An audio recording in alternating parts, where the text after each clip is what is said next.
Pour moi, le premier coup d'État, c'est 2005. On demande au peuple qu'il donne son avis sur le traité constitutionnel européen. Le peuple dit on n'en veut pas.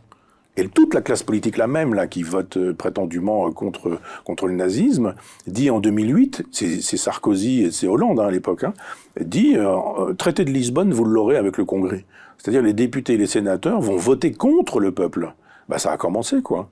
Et puis après, avec Macron, ça a été à chaque fois que le peuple a donné un signe, Macron a dit « je fais très exactement le contraire de ce que vous me demandez ». Macron a tout ravagé, il a ravagé la droite, il a ravagé la gauche, il a ravagé la Ve République, et il a aussi ravagé les partis. Formidable, c'est Attila. Partout où il est passé, l'herbe a disparu. Et à un moment donné, on se dit, mais ces gens-là ne sont pas des démocrates. Voilà. Les socialistes, les républicains, en 2005 et en 2008, ne sont pas des démocrates.